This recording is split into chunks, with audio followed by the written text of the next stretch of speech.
اعوذ باللہ من الشیطان الرجیم بسم اللہ الرحمن الرحیم نحمدہ ونصلی علی رسولہ الکریم اما بعد فاعوذ باللہ من الشیطان الرجیم ذات الخیر اور ڈے 3 میں آج ہم کنٹینیو کریں گے صحابہ کرام کا ذوق عبادت. جس چیز پہ ہم نے پچھلا سیشن مکمل کیا تھا وہ تھی نماز. نبی صلی اللہ علیہ وسلم کے ساتھ ساتھ آپ کے ساتھیوں کے لیے نماز کتنی اہم تھی اور آپ اس نماز کو کس طریقے سے ادا کرتے تھے، جس کو آپ یہ کہہ سکتے ہیں کہ وہ مارے باندھے کی نمازیں نہیں تھیں، وہ بوجھ نہیں تھا سر پہ لادا اور اس کو اتار دیا جائے، وہ شوق کی نمازیں تھے، وہ شوق کے سجدے تھے، وہ شوق کی عاجزیاں تھیں. اور اس پہ اتنے زیادہ واقعات ہیں کہ اگر صرف اور صرف آپ اور میں اپنے محاسبے کی خاطر ان سب کی ان چیزوں کو ذہن میں رکھتے ہوئے گول بنائیں. آپ دیکھیے کہ جب تک ہمارا نماز میں دل نہیں لگے گا نا، نماز میں جس کا دل نہیں لگتا اس کا جنت میں بھی دل کوئی نہیں لگتا. جس کو نماز کا بھی انتظار نہیں ہے نا، اس کو بھی جنت کا انتظار کرنے کی بھی ضرورت نہیں ہے. یعنی وہ ایسی خوبصورت شخصیات تھیں کہ جن کے دل رب کی طرف اور ہاتھ کام کی طرف ہوتے تھے. وہ میدان جنگ میں ہوں، ہاتھوں میں تلواریں ہوتی تھیں اور زبان پہ تکبیر اور اللہ کی حمد کے ترانے ہوتے تھے. اور اسی طرح سے دوسری چیزیں نبی صلی اللہ علیہ وسلم کے ساتھیوں میں موجود ہوتی تھی.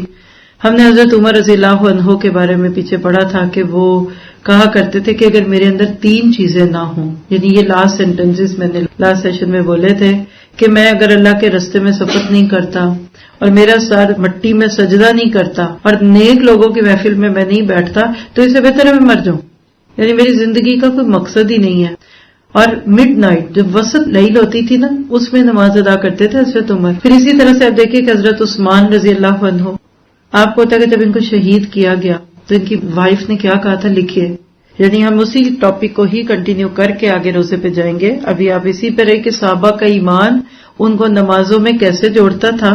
ان کی بیوی کہتی ہیں کہ لوگوں تم نے کیسے شخص کو شہید کیا. ساری رات میں قرآن کی تلاوت کرتا رہتا تھا. ایک رکعت پوری کرتا تو دوسری میں دوبارہ شروع کرتا، پھر وتر ادا کرتے. اور آپ کو پتا کہ صحابہ کے جتنے قصے نا، یہ ایک عربی کی ایک بڑی خوبصورت کتاب ہے. کبھی زندگی میں موقع ملا نا تو اس کو آپ پڑھیے گا، سیر اولام النبلا. Authentic writer. جب میں پڑھ رہی تھی تو میں نے سوچا کہ کئی چیزیں ہمیں انیوژل لگیں گی. سچی بات ہے. یعنی آج صحابہ کی کتنی باتیں آپ پڑھتے ہیں نا تو آپ کو پتا بالکل ویسے ہی یقین کرنا پڑتا ہے جیسے آج سے 10 سال پہلے کوئی یہ نہیں کر سکتا تھا کہ ساری رات کو فون لے کر بیٹھا رہے اور کھیلتا رہے. ہم فون کھولتے ہیں تو ہمارا وقت کہاں جاتا ہے پتہ ہی نہیں چلتا. ہم فیس بک پہ جاتے ہیں، ہمارا ٹائم کہاں چوری ہو جاتا ہے. یوٹیوب پہ جاتے ہیں، ہم کہاں کے کہاں پہنچ جاتے ہیں. صحابہ کرام کا قرآن میں اس طرح دل لگتا تھا جیسے آج ہمارا فون میں لگتا ہے، چٹ چٹ میں لگتا ہے. صحابہ کو اللہ، رسول اور اس کی خوشی سے اتنی محبت تھی جتنی محبت آج ہمیں دنیا سے ہو گئی ہے. محبت ان کو بھی تھی، محبت ہمیں بھی ہے. ہمیں دنیا سے ہو گئی ہے، ان کو اللہ اور اس کے رسول سے تھی. تو جب محبت ہوتی نا تو قرآن پڑھنا مشکل نہیں لگتا. اسی طرح ایک اور نوٹ کرے، ابو موسیٰ الاشعری، نام سنا ہوگا آپ نے. وہ کہتے ہیں کہ اللہ کے نبی نے فرمایا تھا کہ میں اشعریوں کو، یعنی ان کا خاندان، ایک ایسی جماعت ہے جو بہترین آواز میں قرآن پڑھتے ہیں. جب وہ رات کو عبادت کے لیے کھڑے ہوتے ہیں تو میں ان کے قرآن پڑھنے سے ان کی آوازوں کو پہچانتا ہوں، اور دن میں وہ کہاں ہوتے ہیں میں ان کے قرآن پڑھنے سے ان کو پہچان جاتا ہوں. اللہ اکبر کبیرہ. اور عثمان بن مظعون، ایک تو عثمان بن عفان تھے نا، ایک اور مثال لے لیں، عثمان بن مظعون.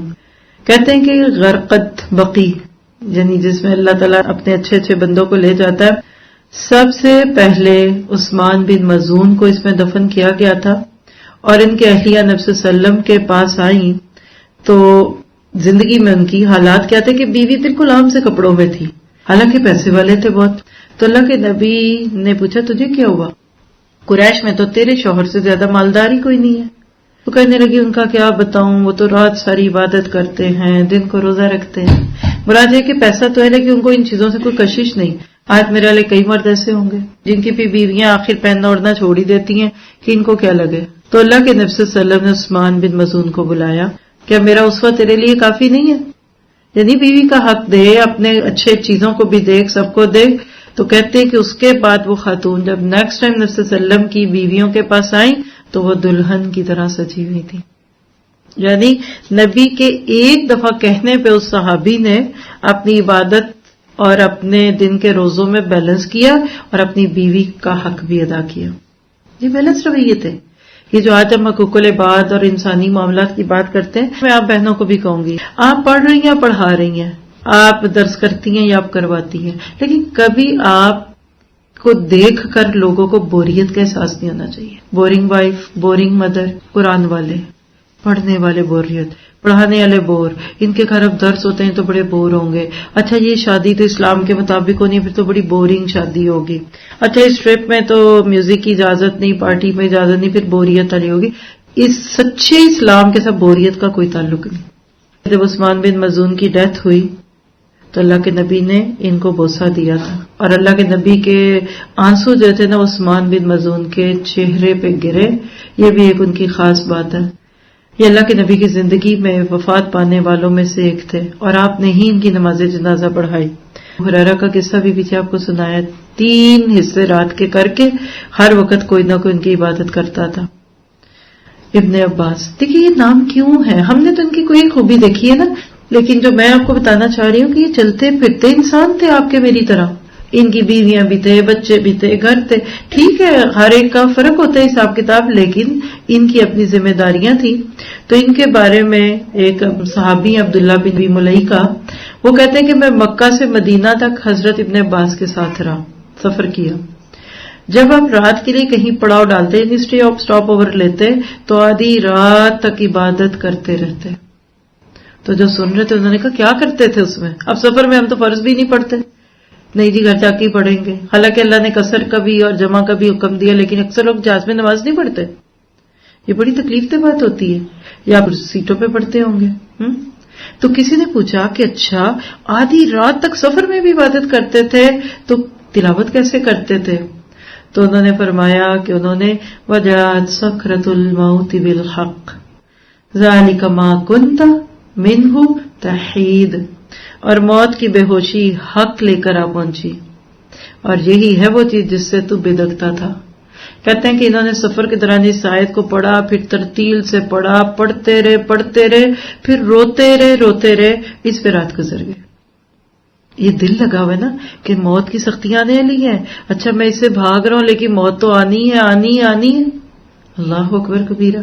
جیسے آپ قرآن سن رہے ہیں نا، آپ کو 2 گھنٹے کا پتہ ہی نہیں چلتا، اور جو کبھی نہ آیا وہ کہے گا 2 گھنٹے بہت مشکل ہے، لمبا لگتا ہے، 2.5 گھنٹے مشکل، 3 مشکل. فلم 3 گھنٹے کے آرام سے دیکھ لیتے. ویڈیو گیمز دیکھنے لے 8 گھنٹے بیٹھے رہتے، ان کو کچھ نہیں ہوتا. تو اصل بات یہ کہ صحابہ کا دل لگتا تھا.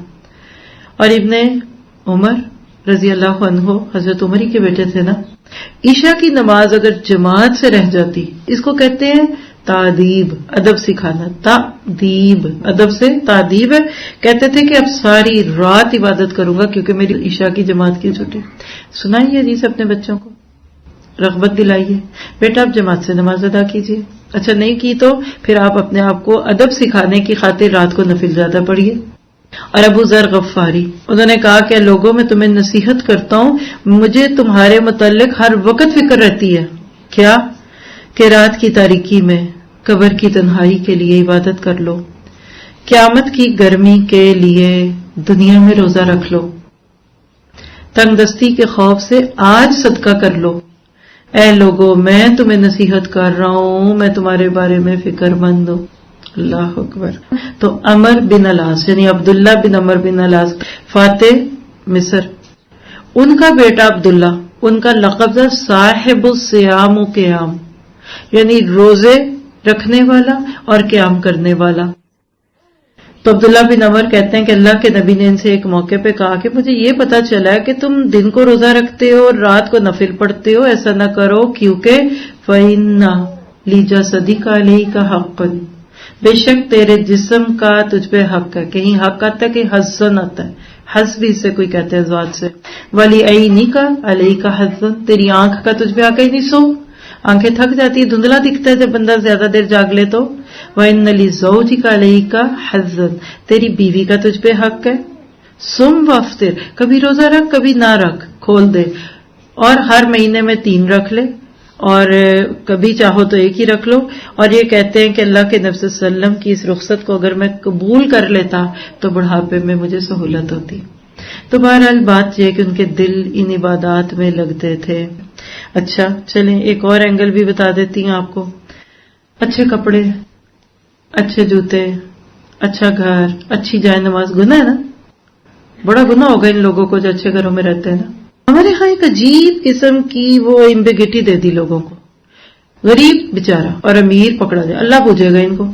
اور خدا نہ خاص سے بڑی گاڑی اور سائیکل یا موٹر سائیکل کا ذرا ٹکراؤ ہو جائے نا تو سب پکڑ کر کس کو برا کہیں گے؟ بڑی گاڑی والے کو. حالانکہ قصور چھوٹے سائیکل والے کا ہو سکتا ہے، اس نے ادھر سے کیوں نکالی. صحابہ کرام اتنا بیلنس طریقے سے ان چیزوں میں رہتے تھے کہ جس کے پاس پیسہ تھا نا ہیپی وتھ ہز منی، اور جس کے پاس نہیں he was more than happy with his غربہ. کہ امیری اور غربت کیا یہ کوئی نیکی یا بدی کا سمبل ہے؟ نہیں. آپ کو صحابہ میں امیر صحابہ بھی دکھتے ہیں، غریب بھی دکھتے ہیں، فرق نہیں تھا. ابھی آپ کو $500 والی مثال نہیں دی، اس میں امیری میں فخر نہیں تھا، کلاسیفیکیشن نہیں تھی، کیٹیگرائزیشن نہیں تھی کہ یہ امیر طبقہ یہ غریب طبقہ، یہ اے کلاس یہ بی کلاس یہ سی کلاس، اچھا یہ ان لوگوں کے لیے یہی ٹھیک ہے، یہ ان کے لیے، یہ برتن ان کے یہ نہیں تھا ادھر. اچھا یہ ایسے یہ ویسے ہیں. بالکل ایسے ہی لوگوں میں سے ایک واقعہ آپ کو سنا دیتی ہوں. ایک بہت ہی پیارے تمیم داری اللہ کے نبی صلی اللہ علیہ وسلم کے ساتھی تھے. تو عبداللہ بن مبارک جو ہیں وہ کہتے ہیں کہ اللہ کے نبی کے صحابہ میں سے کسی بھی صحابی کی عبادت میں جو محنت مجھے تمیم داری کی دکھتی ہے وہ کسی کی نہیں. کیا آپ نے ایک بہت قیمتی کپڑا خریدا، اب اچھا کپڑا پہن کے ہم کیا کرتے ہیں؟ اسٹیچو بن کے کھڑے ہو جائیں. کسی کو ملنا بھی نہیں، کپڑے نہ خراب ہو، سجدہ کیا تو یہ گوچی کے گلاسز ہیں یہی نہ اسکریچ والے آ جائیں. خوبصورت جب کپڑا پہنا نا تو اس کو پہن کے جا کے اللہ کے آگے کھڑے ہو گئے کہ اللہ یہ تو نے مجھے کپڑا دیا ہے نا تو میں اب اس کو پہن کے تیرا شکرانہ ادا کرتا ہوں. کوئی بری بات نہیں. ہم اچھے کپڑوں کو تو ہینگ کر دیتے ہیں سولی پہ چڑھا کے، وہ تو پہنیں گے جب کبھی ہم نے کسی بھی سولی پہ لگنا، پہن کے ہم بھی اکڑے ہوتے ہیں کہ ہائے اب سانس نہیں نکل رہی، جلدی اتارو جلدی اتارو. ہم میں سے کتنے لوگ ہیں جو اپنے فارمل ڈریسز میں نماز پڑھ سکے اور بیچاری دلہن اپنے ویڈنگ ڈریس میں سجدہ کر سکے. اس دن تو اس کو صلاۃ الخوف پڑھا دو، صلاۃ القصر پڑھا دو، اس کو تیمم کرا دو، کیونکہ وہ بیچاری تو عذر میں، وہ اس کے اندر اتنے کچھ چیزیں ڈلی ہوئی ہیں کہ وہ بیچاری جھک نہیں سکتی. ایسا نہیں کرتے تھے، پہنتے بھی تھے، اوڑھتے بھی تھے. اللہ کے نبی کے پاس ایک قیمتی یمنی حلہ تھا، ہر جمعے کو پہنتے تھے، کوئی مہمان آتا تھا تو پہنتے تھے. تو یہ کمبینیشن بھی سنبھالنے کی ضرورت ہے کہ صرف عبادت کے نام پر نیکی کو نہ کہ اور پسینہ آئے، بو آئے، گندے مندے پھرے کہتے بڑا نیک. اس کو ہوش ہی نہیں، کنگھی نہیں کی. ایک شخص کو اللہ کے نبی نے دیکھا، اس کے بال بکھرے ہوئے تھے تو آپ نے کہا تجھے کیا ہوا ہے؟ کہ اللہ نے تجھے کنگھی نہیں دی کہ بال بناؤ. تو پتہ کیا چلا کہ اللہ کے سامنے عاجزی کے ساتھ، بندوں کے سامنے عزت کے ساتھ، انسان کو اپنے حال حلیے سے بیچارہ نہیں دکھنا چاہیے. اسلام بیچارہ نہیں ہے، اسلام غریب نہیں ہے. ہمارے دو کلچر بن گئے، مسٹر اور ملا. یہ مدرسے والے، یہ یونیورسٹی والے، یہ بچے کا ٹیوٹر، اس کو فزکس اور اناٹمی پڑھانے والا، اور یہ مولوی صاحب بیچارے جو سپارہ پڑھانے آئے ہیں. مولوی صاحب کو باہر بٹھا دو، ادھر مکھیاں بھی ہوں گی، مچھر بھی ہوں گے، گرمی بھی ہوگی، چلو پنکھا لگا دینا. اور جو بچے کو ٹیوٹر پڑھانے آیا اس کے لیے ڈرائنگ روم کھول کے اے سی بھی چلا دو. That is wrong. اس سے ہمارے بچوں کے دل سے دین کی محبت ختم ہو رہی ہے. اس لیے اپنی زندگی کی ان ترجیحات کو ہم دیکھ لیں. دروازے پہ بیل ہو اور ایک موڈ اسکارٹ عورت اور ایک اسلامی کے ٹائر میں ہو، دونوں کو کیا سیم پروٹوکول دیں گے؟ کہیں گے پتہ نہیں یہ برقعے میں کون آ گئی، کچھ چوری نہ کر دے.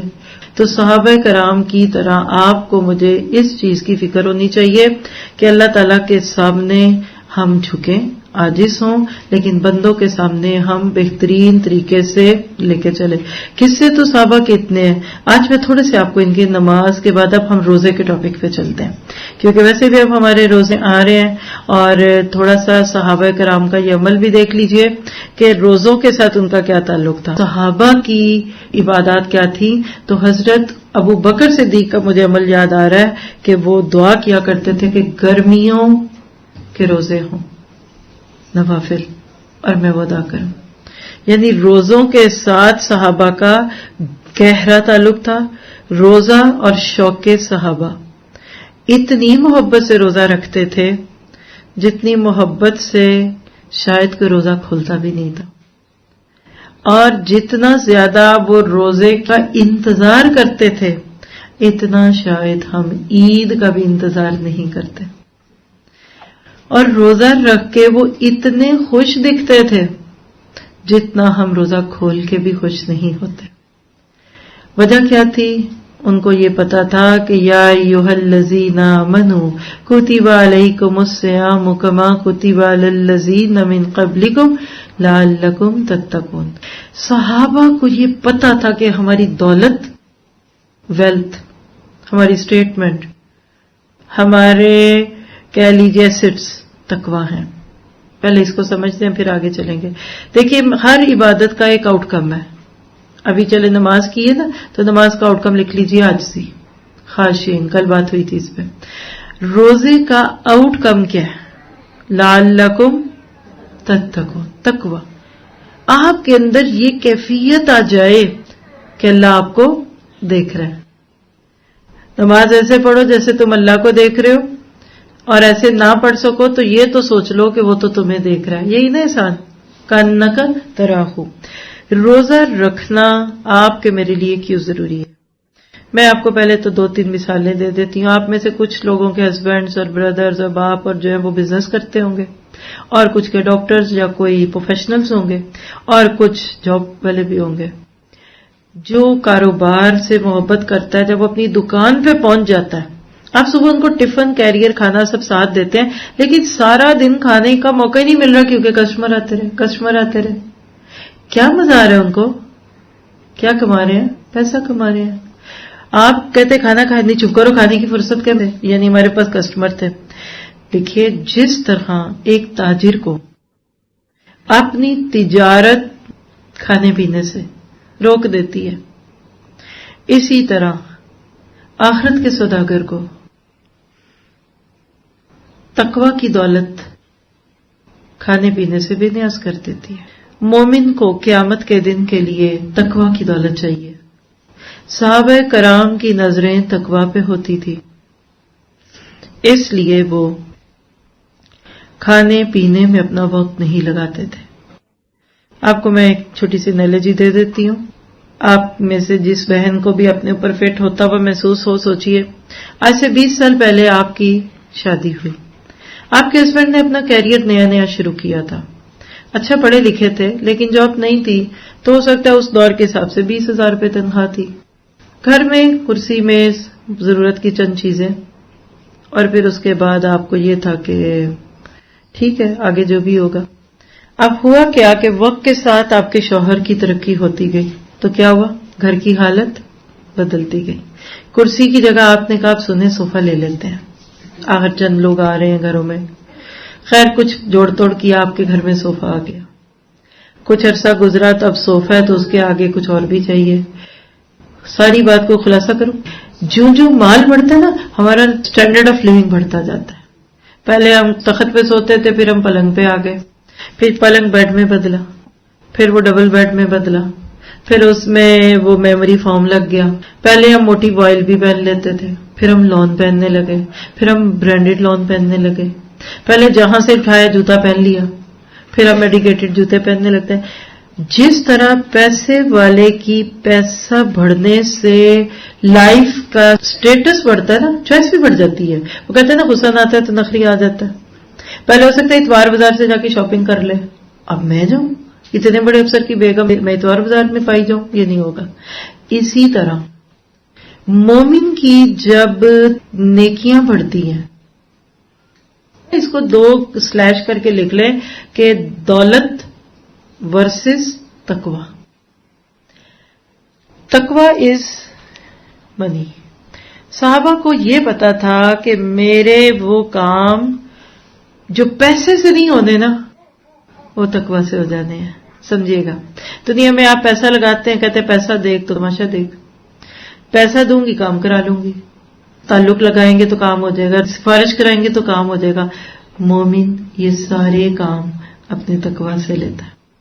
شروع میں ہم اپنی تھوڑی تھوڑی عبادات پہ راضی ہو جاتے ہیں، دوسروں سے تو اچھی ہوں نا، آپ کہتے ہیں بیٹا ذرا عبایا پہن لو، شکر نہیں کرتی اماں میں دوپٹہ تو لیتی ہوں نا، چلے سر میں نہیں لیتی گلے میں تو لیتی نا. یعنی نیچے سے شروع کرتا ہے بندہ نیکی کو، لیکن جوں تقویٰ بڑھتا جاتا ہے تو پھر بندے کو اپنی عام نیکیاں اچھی نہیں لگتی. یہ نیکی تو سب کرتے ہیں. وہ یاد کریں نا ام سلمہ والی کہانی، اور صحابہ میں سے کچھ اللہ کے نبی کے پاس چلے گئے. اللہ کے نبی ہم بھی نمازیں پڑھتے روزے رکھتے، امیر لوگ بھی کرتے، ہم بھی یہ کرتے وہ بھی. اب ان کے پاس پیسہ ہے تو وہ صدقہ کرتے ہیں، وہ لوگوں کو کھانے کھلاتے ہیں، وہ ان کی خدمت کرتے ہیں. ہم یہ نیکی کیسے لیں؟ یاد ہے نا حدیث، خلاصہ دے رہی ہے نا. تو آپ نے کہا اچھا تم ایسا کرو کہ نماز کے سبحان اللہ الحمدللہ اللہ اکبر پڑھ لیا کرو، یہ تسبیحات پڑھو، تمہارا درجہ ان جیسا ہو جائے گا. تھوڑے دن بعد واپس آئے، کہا ہم نے یہ کیا لیکن امیروں کو بھی اس کا پتہ چل گیا تو انہوں نے بھی شروع کر دیا. یعنی اس دور کے امیر اور غریب میں جو دوڑ تھی نا، وفی ذالک فلیتنافسل متنافسون، یہ تھا نیکیوں میں دوڑ بھاگ تھی. فاستبقوا الخیرات وسارعوا الی مغفرۃ من ربکم ففروا الی اللہ. آج کا مسئلہ یہ دکھتا ہے کہ پیسے والے کی دوڑ اور پیسہ بنانے میں، اس بیچارے کے تو سرکل ہی اتنے بڑے ہو جاتے ہیں، آج اس کی ادھر میٹنگ ہے، آج اس کو ادھر سفر ہے، آج اس کو ایئرپورٹ سے پک کرنا ہے، اس کا پورا گھن چکر اسی کے راؤنڈ ہے. پیسہ یا بنانا یا کمانا یا اس کو کرنا. صحابہ کرام پیسے کی جگہ تقوی کے حریص تھے، کیونکہ تقوی سے عبادات کا، معاملات کا، اخلاقیات کا لیول بڑھتا ہے. پھر انسان اپنی کسی نیکی کو بڑا نہیں جانتا، چھوٹا جانتا ہے. وہ کہتا نہیں یہ مجھے اس سے بڑی کرنی ہے. اس لیے صحابہ کرام روزے کا شوق رکھتے تھے. حضرت جابر بن عبداللہ کہتے ہیں کہ ایک سفر کا موقع تھا، اللہ کے نبی نے دیکھا کہ سب لوگ ایک شخص کے اوپر سایہ کیے بیٹھے ہیں. پوچھا کیا ہوا؟ کہا یہ روزہ رکھتا ہے. آپ نے فرمایا دوران سفر اس حالت میں روزہ رکھنا نیکی نہیں ہے. یعنی سفر میں روزہ آپ چھوڑ سکتے ہیں لیکن یہ نہیں چھوڑتے تھے. کیوں؟ کیونکہ ان کو تقویٰ چاہیے تھا. یعنی آج سے لے کے رمضان پورے میں آپ نے روز اس بات کو سوچنا ہے، اور آپ کے وہ بچے یا شوہر یا گھر والے جن کو روزہ رکھنا مشکل لگتا ہے نا، پھر ان کو یہ بتائے گا بیٹا پھر آپ پیچھے رہ جائیں گے.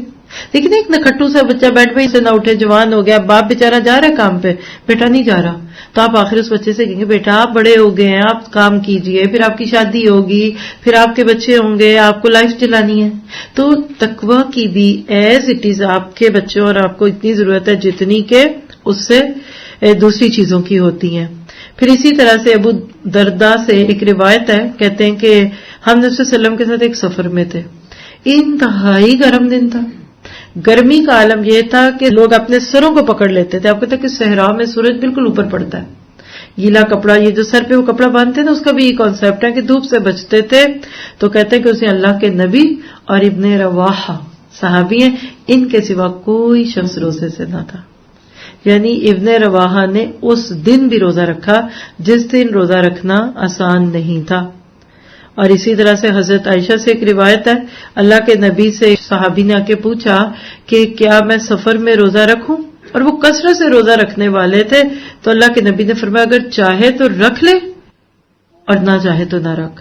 کیوں؟ کیونکہ جن کو عادت ہوتی ہے وہ نہیں چھوڑتے. اور ایک موقع پہ اللہ نے صحابہ سے سوال کیا آج کون روزے سے ہے؟ نفلی روزے کی طرف اشارہ تھا. ابو بکر نے کہا میرا. پھر آپ نے پوچھا کون ہے جس نے آج کسی مسلمان کے جنازے میں شرکت کی ہو؟ ابو بکر نے کہا اللہ کے نبی میں نے جنازے میں شرکت کی. کہا اچھا آپ سب میں کون ہے جس نے کسی مسکین کو کھانا کھلایا ہو؟ پھر ابو بکر کا ہاتھ کھڑا ہے، میں نے کیا. اچھا مریض کی عادت؟ صدیق کا ہاتھ کھڑا ہے. آپ نے فرمایا جس میں یہ چاروں خوبیاں جمع ہو گئیں وہ جنتی ہے. اللہ اکبر. یعنی اتنے حریص تھے وہ. سفر میں روزے سے رخصت ہے، مگر اس میں صحابہ اس رخصت سے بھی بعض فائدہ نہیں اٹھاتے تھے. اتنا زیادہ ان کو پیار تھا روزے سے. نبی صلی اللہ علیہ وسلم کے ساتھ سفر میں تھے، کچھ لوگوں نے روزہ رکھا ہوا تھا، کچھ نے نہیں تھا. سخت گرمی تھی. ایک جگہ سب کو کہا رک جاؤ، دھوپ اتنی ہے چلو کہیں پڑتے. ایک چادر تھی، سب کے اوپر وہ چادر ڈال کے نا ایک سایہ کر دیا گیا. اللہ کے نبی صلی اللہ علیہ وسلم نے فرمایا آج روزہ نہ رکھنے والے اجر پا گئے. یعنی جن کا روزہ تھا ان کو بیچارے اکاموڈیٹ کرتے رہے. لیکن صحابہ جہاد میں بھی روزہ نہیں چھوڑتے تھے. گرمی اور سفر کی تو دور کی بات ہے. اللہ کے نبی نے فرمایا کہ جو بندہ اللہ کے راستے میں ایک دن کا روزہ رکھتا ہے، اللہ تعالیٰ ایک دن کے بدلے میں اس کے چہرے کو 70 سال کی مسافت سے بھی زیادہ دور کر دیتا ہے. اور اسی طرح سے آپ دیکھیے کہ ایک صحابی تھے عبد الرحمن بن عوف، انہوں نے روزہ رکھا. ان کے پاس کھانا لایا گیا کہ کھا لیجئے. اب ذرا سنیے، کہتے ہیں کہ مصعب بن عمیر وہ تو مجھ سے بہت اچھے تھے اور وہ تو احد میں شہید کر دیے گئے، اور ان کے تو جسم پہ ایک چادر بھی اتنی نہیں تھی کہ جس میں ان کو پورا کفن دیا جائے. پاؤں ان کے کھلتے تھے تو سر چھپتا تھا، سر چھپاتے تھے تو پاؤں کھلتے تھے. اور مجھے یاد پڑتا ہے کہ حضرت حمزہ بھی شہید ہو گئے، وہ بھی مجھ سے افضل تھے. یعنی تقابل کن سے کر رہے ہیں؟ اپنے سے اوپر کے درجے کے لوگوں سے. اور کہا کہ دیکھو آج میرے اوپر تو دنیا کی اتنی آسائشیں آ گئی ہیں، مجھے تو اس وسعت کو دیکھ کے لگ رہا ہے کہ کہیں میری ساری نیکیوں کا بدلہ یہ نہ کہہ کے دے دیا جائے کہ تم دنیا میں نعمتوں کو پا کے کھا پی کے برت کے چلے گئے اور اس کے بعد پھر آہوں کے ساتھ رونے لگے اور کھانا وہیں پڑا رہ گیا. یعنی لوگ کہہ رہے روزہ کھول لیں، اور ان کا سینیریو آپ سمجھے، وہ بھی اچھے تھے، وہ بھی اچھے تھے، وہ بھی تھے، اور آپ مجھے کہہ رہے ہیں یہ روزہ رکھ لو. میں نہ میدان جنگ میں ہوں، نہ میرے اوپر کوئی مشکل ہے، اور اگر قیامت کے دن اللہ نے ان لوگوں سے مجھے ریلیٹ کرا دیا تو میں تو ان سے پیچھے رہ جاؤں گا. اللہ اکبر. یعنی یہ محبت کے سودے ہیں. اللہ کے نبی نے کہا مہینے میں صرف 3 روزے رکھو، ابھی نے کہا اس سے بھی زیادہ طاقت اور رکھ لو، حتیٰ کہ پھر بالآخر ہفتے کے 2 روزے یعنی پیر اور جمعرات کے روزے جو رکھے گئے اس کی بات کی جاتی ہے. یعنی صحابہ میں حرص تھی. اور میں آپ کو بتاؤں آج بھی روزہ کس کو مشکل لگے گا؟ جس کو دن میں 3+ دفعہ کھانے کی عادت ہو. بیٹی، بریک فاسٹ، پھر ظہر سے پہلے کوئی فروٹ، پھر لنچ، پھر شام کی چائے، پھر ڈنر، پھر مڈ نائٹ سنیکس. ان کو تو روزہ بڑا چبھے گا. تو ہم چونکہ ہر وقت اپنے بچوں کو کھلانے پلانے کے عادی ہیں، اس لیے مشکل میں ہوتی ہے یہ بات. اس کے لیے ضرورت ہے کہ ہم اپنے آپ کو بہترین طریقے سے رکھیں. تو بہرحال صحابہ کرام میں روزوں کا بہت شوق تھا. وہ روزہ رکھ کر بوجھ نہیں سمجھتے تھے. اور اسی طرح سے حضرت جابر بن عبداللہ جو تھے وہ کہتے تھے کہ کان کا بھی روزہ ہے، آنکھ کا بھی روزہ ہے. زبان کا جھوٹ اور گناہوں سے دور رہو تاکہ تمہارے کان اور آنکھیں بھی روزہ رکھیں. حضرت ابوذر لوگوں کو لا یعنی باتوں سے دور رہنے کی دعوت دیتے تھے. حضرت عمر جھوٹ، باطل اور لغو قسم سے دور رہنے کی نصیحت کرتے تھے. حضرت ابو ہریرہ رضی اللہ تعالیٰ عنہ اور ان کے ساتھی مسجد میں بیٹھتے. صحابہ کرام اصحاب صفہ کو کھانا پیش کرتے تھے. مہمانوں اور وفود کے لیے صحابہ کھلے دل سے کھانا بناتے تھے. آج ہم اپنے نام پہ کتنے کھانے بناتے ہیں. شادیوں میں ہمارے ضائع ہوئے کھانے کو دیکھ لیں، کھانے والے کو تو چھوڑ دیجیے. مہندیاں اور اپٹن اور اس کے کھانوں کو دیکھیے تو کیسے تھے. صحابہ کرام ان ساری چیزوں کو کس راستے میں لاتے تھے؟ اللہ کے راستے میں لاتے تھے. ابھی ہم نے مثال سنی ہے. حضرت عبداللہ بن مسعود رضی اللہ تعالیٰ عنہ اپنے شاگردوں کے ساتھ سحری کیا کرتے تھے. پھر اسی طرح آپ دیکھیے کہ حضرت ابن عباس مشہور تھے کثرت سے افطاریاں کرانے میں. اب آپ افطاریاں کراتے ہیں اپنے نام پہ، آج بڑی افطاری ہے میرے گھر، وہ گرفتاری بن جاتی ہے. آپ روزہ ہی نہیں رکھتے، آپ خود پکانا ہے کھلانے میں. جب میرا روزہ چھٹے گا پھر افطاری کراؤں گی. اللہ کے لیے کیوں نہیں کراتے؟ اللہ کے نبی صلی اللہ علیہ وسلم نے جب سب لوگوں کو اپنے فیملی کو جمع کیا تھا پہلا پیغام دینے کے لیے تو کھانے پہ بلایا تھا. فطری بات ہے، انسان کو اس سے رغبت ہوتی ہے. تو اگر آپ کی اچھی جگہ، اچھا ماحول، آپ کے اچھے کپڑے بھی لوگوں کو اگر رغبت دیتے ہیں تو اللہ کا رستہ ہی ہے نا استعمال ہو. تو صحابہ کرام شیئرنگ میں بات کرتے تھے. پھر اسی طرح حضرت علی رضی اللہ عنہ اپنے بیٹوں کے ہاں باری باری افطاری کرتے تھے. تو سحری اور افطاری پہ مدعو کرنا یہ صحابہ کرام کی عادت تھی. پھر اس کے بعد اگر آپ اس کو دیکھیں کہ صحابہ کرام جو روزے رکھتے تھے تو ساتھ ہی ساتھ ان کو قرآن کتنا پڑھنا آتا تھا، قرآن سے ان کو کتنی محبت تھی. اکثر صحابہ کرام رمضان میں قرآن کی تلاوت کو اپنا مشغلہ بنا لیتے تھے. عام وقت یعنی جس کو آپ کہتے ہیں نا کہ بٹوین 2 میلز، صحابہ کرام پورا وقت قرآن پڑھتے اور ان بٹوین جو تھوڑے تھوڑے گلمپس ہوتے ہیں نا اس میں اپنے کام کرتے. دکان پہ بیٹھے ہیں تو قرآن پڑھے، کسٹمر آئے گا تو اس کو دکھا لیں گے چیز، کسٹمر گئے فوراً قرآن اٹھا لیا. آپ گھر میں ماسی سے کام کرائیں گی، ساتھ قرآن کھول لیجیے. افطاری بنا رہے ہیں، ساتھ قرآن سن لیجیے. اور آپ کے لیے تو بے شمار موقع ہیں، انشاءاللہ ہم اس پہ کچھ باتیں کریں گے. اور ابن مسعود کے بارے میں آتا ہے کہ ایک جمعے سے لے کے دوسرے جمعے تک پورا قرآن پڑھ لیتے تھے. پھر حضرت عائشہ رضی اللہ تعالیٰ عنہ دن کے شروع کے حصے میں تلاوت کیا کرتی تھی. انشاءاللہ ہم نے ایسی بہت ساری ٹپس لینی ہے. صحابہ کرام رمضان میں اپنی رات کو 4 حصوں میں تقسیم کرتے تھے. کچھ لوگ آدھی رات نماز میں جاگتے، کچھ ہر 4 رکعت کے درمیان تھوڑا سا آرام کرتے. مختلف طریقے سے وہ اپنے آپ کو ان چیزوں کے لیے تیار کرتے. دیکھیں یہ پورا کردار ہے. آپ کی رات جیسی اچھی ہوگی نا تو دن بھی ویسا ہی ہوگا. اور دن میں آپ نے کتنی نیکیاں کی ہیں، رات کو اللہ تعالیٰ آپ سے اتنی ہی نیکیاں کرے گا انشاءاللہ تعالیٰ. تو راتوں میں صحابہ کے قیام کی کیا کیفیت تھی کہ حضرت عمر 1/4 رات سوتے، 1/4. یعنی مثال ہے کہ پوری رات کو اگر آپ ڈیفائن کیجئے نا کہ 8 گھنٹے کی ہے تو 1/4 کتنا ہوتا ہے، 4 حصے کریں گے آپ تو 2 گھنٹے ہو گئے نا. 2 گھنٹے سوتے، پھر اٹھ جاتے، پھر 2/4 رات میں نماز پڑھتے، پھر سوتے. یعنی سوتے جاگتے سوتے جاگتے. اسی طرح مجھے ایک واقعہ یاد آ رہا ہے. امام بخاری کے پاس ایک شخص آیا کہ میں دیکھوں تو صحیح یہ علم والی شخصیات ہے، ان کی عادت کیا ہے. تو وہ کہتے ہیں کہ میں نے ایک رات میں شاید 40-50 بار امام بخاری کو ہڑبڑا کے اٹھتے دیکھا. اٹھتے پھر کوئی مسئلہ تو جلدی سے اس کے اوپر کوئی بات لکھ لیتے، پھر وہ اونگنے لگ جاتے. یعنی ان کا سوتے میں بھی دماغ علم میں رہتا تھا اور اللہ جو بات ان کو سجھاتا تو اس کو فوراً لکھ لیتے. آج بھی آپ دیکھیے جب آپ رات کو بستر پہ لیٹتے ہیں نا، سارے دن کی چیزیں ریل بن کے چلتی ہیں. ان کا حال کیا تھا کہ یذکرون اللہ قیاما وقعودا وعلی جنوبہم. جو چیز آپ کے دل دماغ پہ چھائی ہوتی ہے نا، آپ سوتے میں بھی جاگتے میں بھی اسی کے خواب دیکھتے ہیں. صحابہ کرام کو دیکھ کر مجھے ایسے لگتا ہے کہ ان کی زندگیاں کوئی ہماری طرح اس بوجھ میں نہیں تھی، ہائے کچھ تو اب نیکی کر لو نا، کچھ تو کرنا پڑے گا، اب یہ تو ایسا ہے، یہ تو ویسا ہے، یہ تو نہیں نا. جس طرح وہ پیچنگ نہیں ہوتی، پیچ ورک، ایک ٹھپا لگانا ہے، وہ ان کے اندر بلڈنگ تھا. ایک چیز ہے باہر سے لا کے لگا دیں اور ایک اسی کے اندر سے نکلتی ہے. صحابہ کے ایمان کا پودا اتنا گہرا تھا کہ عبادات اور معاملات اور اخلاقیات سارے اس میں آتے تھے. اسی طرح سے آپ کو پتا ہے کہ حضرت عثمان رات کے ابتدائی 1/4 حصے میں نماز پڑھتے اور دوسرے 1/3 میں قیام کرتے تھے. اور ابن مسعود کے بارے میں آتا ہے کہ رمضان کی راتوں میں طویل قرات کرتے اور 20 رکعتیں پڑھتے. اب آپ اس پہ جھگڑا کریں گے؟ مصنون طریقے سے 8 رکعتیں آپ پڑھ رہے ہیں، آپ کو دنوں کی تہجد ہے وہ تراویح کے طور پہ اللہ تعالیٰ نے عطا کر دی. تو ان چھوٹی چھوٹی باتوں پہ جھگڑے نہیں کرنے چاہیے. خاص طور پہ پھر جب آخری عشرے کے معمولات صحابہ کے کیا تھے، خوب محنت کرتے، خود بھی مصروف عبادت ہوتے اور اپنے گھر والوں کو بھی عبادت کی دعوت دیتے. حضرت عثمان طویل قیام کی وجہ سے اپنے عصا پر ٹیک لگاتے. یعنی جب کھڑے کھڑے تھک جاتے نا تو اسٹک کے اوپر ٹیک لگا لیتے اور پھر ادھر رکتے. اور وہی بات کے سورۃ سجدہ کی آیت 16 تتجافى جنوبهم عن المضاجع يدعون ربهم خوفا وطمعا ومما رزقناهم ينفقون. یہ تھا ان کا کردار.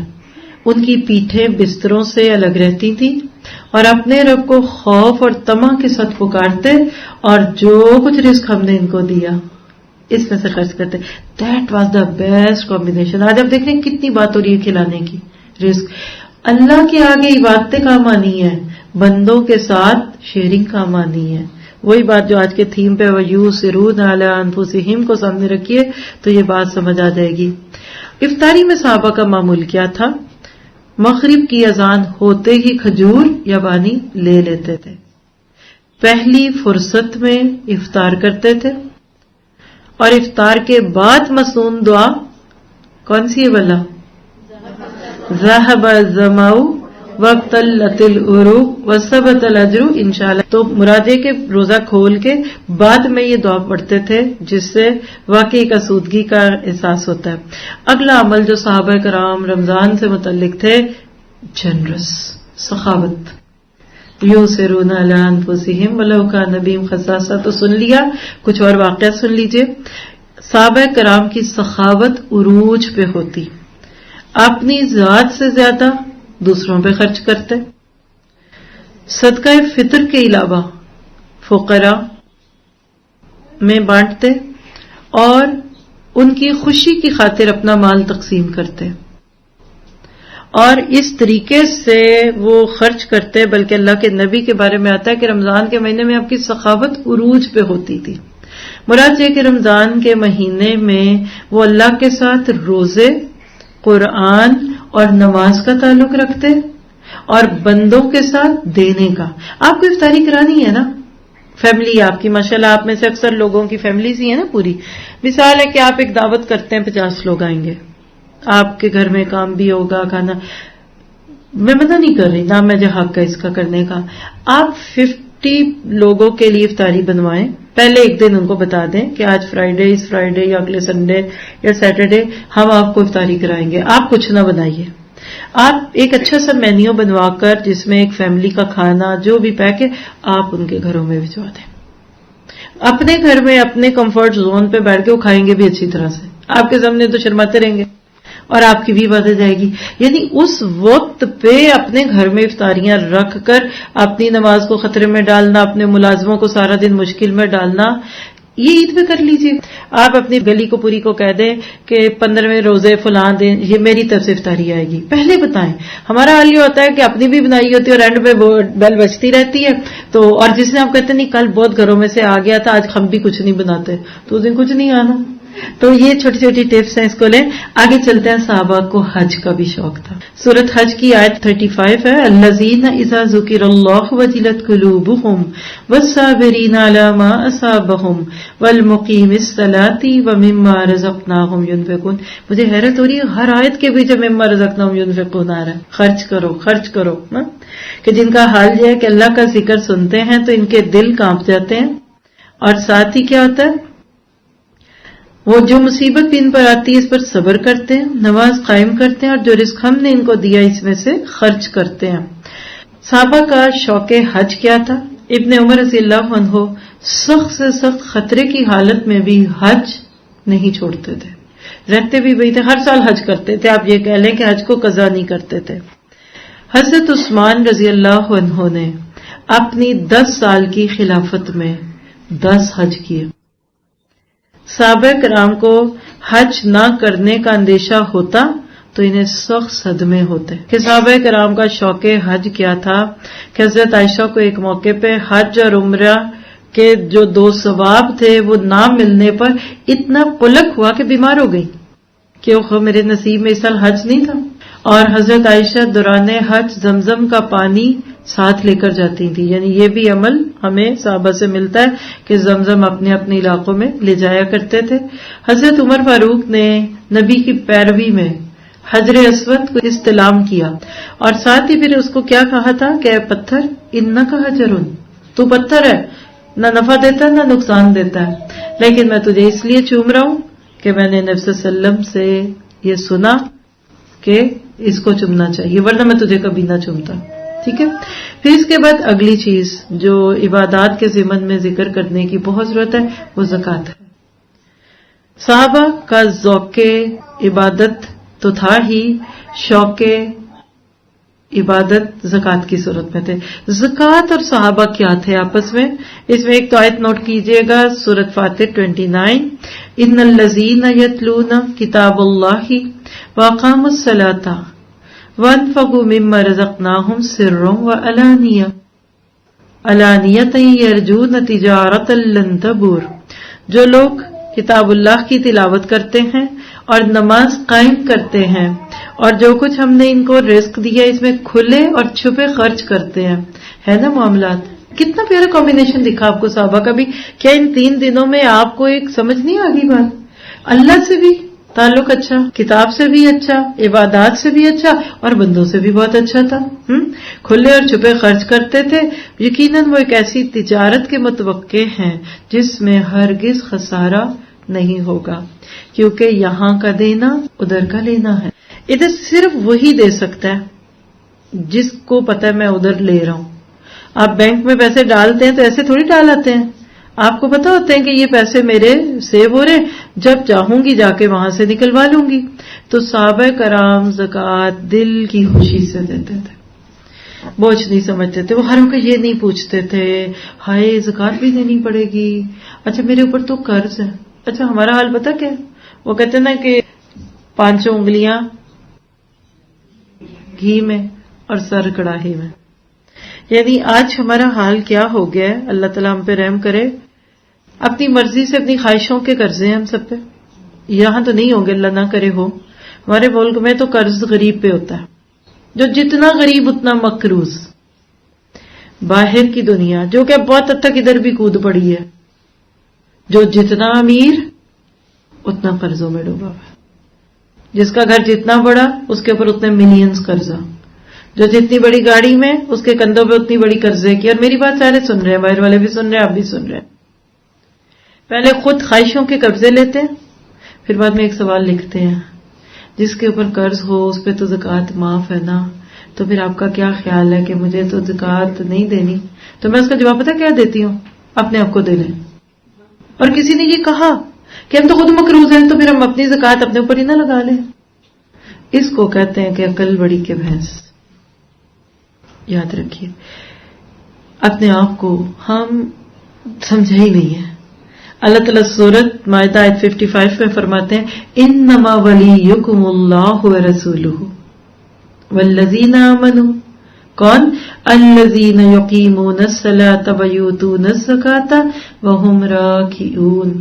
تمہارے اصل دوست، یعنی تم جن کو دوست سمجھتے وہ نہیں ہیں، وہ تو تعریفیں کرنے والے، چائے پینے والے، فلرٹنگ کرنے والے، تمہاری باتیں کر کے خوش خوش آگے اور بعد میں تمہاری جڑیں کاٹنے والے، دل میں حسد اور منہ پہ محبت رکھنے والے نہیں. اصل دوست تو حقیقت میں اللہ، اس کا رسول اور اہل ایمان ہے. اب دیکھیں ہم اپنے دوستوں میں کتنے سفسٹیفیکیٹڈ ہوتے ہیں. ان کو کچھ برا نہ لگے، ان میں میری عزت ہو، وہ میری واہ واہ کرے، وہ کہے واہ کیا رہا. اللہ کہتے اس کو چھوڑو، اللہ رسول اور ایمان والے اصل دوست ہیں. صحابہ کو یہ سمجھ آ چکا تھا، لہذا وہ کون لوگ ہیں جو نماز قائم کرتے، زکوٰۃ دیتے اور اللہ کے آگے جھکنے والے ہیں. اور اسی طرح سورۃ مومنون کی آیت 59 سے 61 پڑھ لیجئے، نیکیاں کر کے بھی کانپنے والے. والذین ھم بربہم لا یشرکون والذین یؤتون ما اتوا وقلوبہم وجلۃ انہم الی ربہم راجعون اولئک یسارعون فی الخیرات وہم لہا سابقون. آگے بڑھنے والے جو اپنے پروردگار کے ساتھ شرک نہیں کرتے اور جو دے سکتے ہیں وہ دیتے ہیں، اور ان کے دل اس بات سے ڈرتے رہتے ہیں کہ ان کو اپنے پروردگار کی طرف لوٹ کر جانا ہے. یہی لوگ نیکیوں میں جلدی کرنے والے ہیں اور یہی لوگ آگے نکل جاتے ہیں. یہ ہے وہ آیت جس پہ حضرت عائشہ نے پوچھا تھا اللہ کے نبی یہ کون لوگ ہیں؟ چوریاں کر کے ڈرنے والے، گناہ کر کے. تو آپ نے فرمایا کہ صدیق کی بیٹی صدیقہ یہ وہ لوگ ہیں جو نیکیاں کر کے بھی ڈرتے ہیں. تو اس سے کیا پتا چلا؟ نیکیاں کر کے ڈرنا یہ تقویٰ. اپنی نیکیوں پہ آپ کا میرا کیا مان ہے؟ پتہ نہیں پوری بھی ہوئی، قبول بھی ہوئی کہ نہ ہوئی. اور زکوٰۃ کب دینی تھی؟ صحابہ کرام کی عادت کیا تھی؟ کھجوروں کی فصل تیار ہوتی فوراً نبی کی خدمت میں آ جاتے، اللہ کے نبی اس میں سے ہمارا زکوٰۃ کا مال لے لیجئے، یا ہم اس میں سے اللہ کے راستے میں پہلے دیں گے پھر اپنے اوپر لگائیں گے. جو لوگ نبی صلی اللہ علیہ وسلم کی طرف سے زکوٰۃ وصول کرنے پہ مقرر تھے نا ان کو عاملین کہتے ہیں. تو جو لوگ زکوٰۃ وصول کرنے آتے تھے نا تو صحابہ کرام ان کی اتنی خوشی سے خاطر مدارت کرتے. یہ نہیں کہتے تھے مولوی صاحب چندہ لینے آ گئے ہیں، بس پہنے تو باہر ہے یہ وہ ہے. اور ایک موقع پہ ایک ماں بیٹی آئی تو اس نے موٹے موٹے کنگن پہنے ہوئے تھے. آپ نے کہا کہ تم نے اس کی زکوٰۃ دی ہے؟ کہا نہیں. کہا کب سے؟ کہا جب سے بنے. کہا جب سے بنے تب سے لے کر اس کی زکوٰۃ دو. کہا اللہ کے نبی کون حساب کرے؟ پکڑ کے اتار کے اللہ کے نبی کو پکڑا دیے، جائیے اس کو اس مال میں ڈال دیں. یہ ایسے تو نہیں ہو سکتا، یہ ایک دم نہیں ہوتا. ہم ڈوریاں گنتے، پرانا سونا، نیا سونا، نگوں کا وزن، آج کا ریٹ، کل کا ریٹ، یہ ہے وہ. زکوٰۃ صحابہ کے لیے کتنی تھی؟ صرف اگر ابو بکر کا وہ موقع یاد کر لیں کہ صرف زکوٰۃ کے انکار کرنے والوں سے جہاد شروع کر دیا تھا.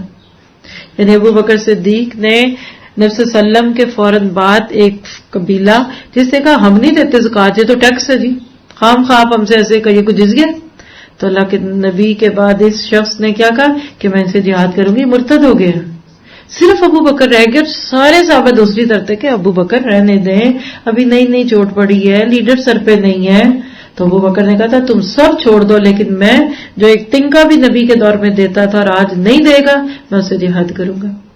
اگر آج یہ قانون لگ جائے مسلمانوں پہ آبادی تو ویسے ہی ختم ہو جائے. سب صحابہ نے روکا لیکن ابو بکر صدیق اپنے فیصلے پہ ڈٹے رہے. اگر ابو بکر اس دن سٹینڈ نہ لیتے اس پہ تو زکوٰۃ جیسا ایک قیمتی رکن اسلام کا گر جاتا. تو آپ کو مجھے یہ باتیں سنتے وقت اپنا محاسبہ کرنا ہے، میرے سر پہ زکوٰۃ تو نہیں ہے، میرے پاس زیور ہے، شادی سے لے کے آج تک میرے میاں نے تو نہیں زکوٰۃ دی، تو میں نے دی ہے کہ نہیں دی؟ نہیں دی. جائیے آج سے اتنے سالوں کا حساب کر کے دیجیے، واللہ کمی نہیں ہوگی. میں آپ کو ایک بات بتا دوں، سارا بھی دے دیں گے نا اللہ کے لیے تو اگلے سال سے پہلے اللہ آپ کو اس سے بھی زیادہ دینے کو تیار ہے. تو یہ وہ موضوع تھا جو ہمارا پیچھے چل رہا تھا، جس کو ہم نے لینا ہی تھا. لیکن کل سے انشاءاللہ اس پارٹ میں ہم صحابہ کرام کے معاملات اور اس طرح کی کچھ چیزوں کو ساتھ لے کے کل اس پورے کورس کو ہم اپنا لیں گے. اللہ سے یہ دعا کیجئے کہ جو باتیں کہی سنی جا رہی ہیں اس پہ عمل کی توفیق بھی دے، کیونکہ عمل سے زندگی بنتی ہے، جنت بھی جہنم بھی. یہ خاکی اپنی فطرت میں نہ نوری ہے نہ ناری. آپ کو مجھے اس سارے موضوع کو سننے اور پڑھنے کا فائدہ کیا ہوگا کہ ہم اپنا محاسبہ کریں، اپنی عبادات، اپنے معاملات، لوگوں سے تعلقات کو دیکھیں. اللہ نے ہمیں جو کچھ بھی دیا دنیا میں ان ساری چیزوں کو لے کر جو الٹیمیٹ گول ہے. عموماً شیطان ہمیں ہماری خوبیاں بڑی کرتا ہے. دیکھو نا تم یہ بھی تو کرتی ہو نا، دیکھو نا اب تم سے یہ بھی تو نیکی ہو گئی نا، پھر دیکھو تم اتنوں کو بڑھا نہیں رہی، دیکھو نا اب تم اتنا صدقہ بھی تو کرتی ہو نا. اچھی بات ہے، لیکن صحابہ کیا کرتے تھے کہ تمہاری یہ گناہ تمہارا اگر سامنے آ گیا تو ساری نیکی نہ چلی جائے. اللہ تعالیٰ عمل کی توفیق دے. جزاکم اللہ خیر. السلام علیکم ورحمۃ اللہ وبرکاتہ.